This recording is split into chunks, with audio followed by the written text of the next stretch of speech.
Describe him to me. And Muslims, look at the description of your Rasul. And for some, this would be the first time you hear what your Prophet looked like. I saw a man of striking appearance. ظاهر الوضاء أبلج الوجه, radiant face, حسن الخلق, beautifully created. لم تعبه الثجلة, his belly wasn't protruding. ولم تزر به السعلة, nor was his head disproportionate and small. وسيم قسيم, proportionate and delicate, finely made, a specimen of a creation. في عينيه دعج, in his eyes there was a contrast.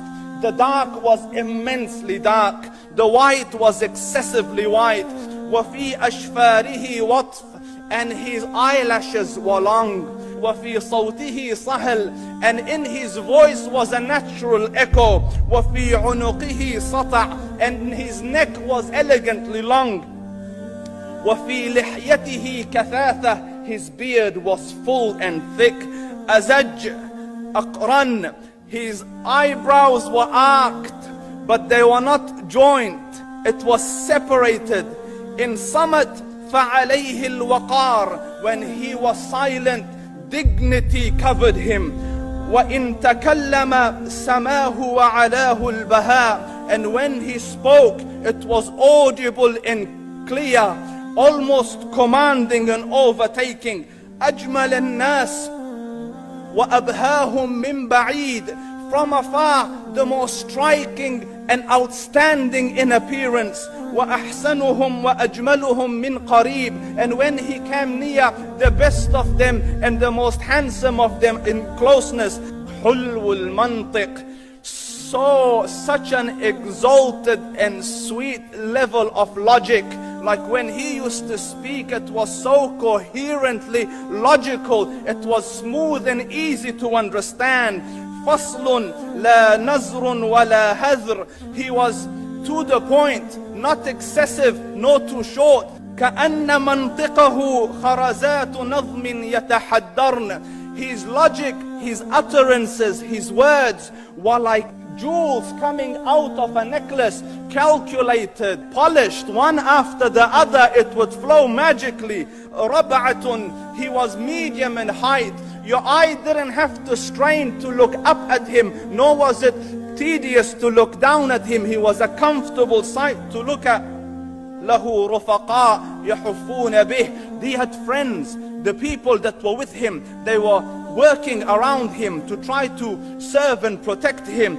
إن قال سمعوا لقوله, when he used to say something, they used to hearken to what he used to say. وإن أمر تبادروا إلى أمره, when he commanded, they used to compete to fulfill the command. This is Muhammad Rasulullah. This is Muhammad Rasulullah. Anas ibn Malik says, he says, I came out one night, it was the full moon night.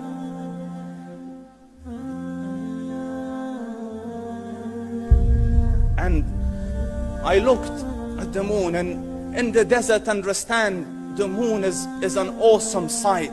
It is smooth, it is radiant, it is clear, it is gentle compared to the scorching sun at which they are used to. So the moon was the epitome of beauty. So he says, I came out at a full moon night and I looked at the moon and I saw it beautiful, handsome. So I said, let me go see if the moon is more handsome or my Prophet is more handsome. Let me see if that is more beautiful or the Prophet is more beautiful. So I went and I saw him standing afar. So I looked at his face, and I looked at the moon, and I looked at his face, and I looked at the moon, and I looked at his face, and I looked at the moon, and he said, Wallahi, he was more handsome than the moon in its entirety. That is just the look of your Rasul. Aisha radiyallahu anha says, I was sewing with the needle, my needle dropped in the dark, I couldn't find it. I said, Ya Rasul, I can't find it. He moved his face close, and I swear, out of the radiance of his face, I found my needle. And The Prophet ﷺ was mind-bogglingly handsome, but his handsomeness was covered with waqar and jalal and hayba. The Sahaba say, when we used to sit at his feet, two feelings conflicting would come on the heart. The first one, you wanted to look at him. You wanted to behold the majesty of his face. And when you wanted to look up, shyness used to overtake you, so you used to look down. Amr ibn al-As says, I sat with him many times, but if you ask me to describe his face, I can't describe it. I wouldn't be able to look up to him ijlalan wa ta'zeeman. I couldn't look up at him. And that is why he didn't have the problems that Yusuf alayhi salam had.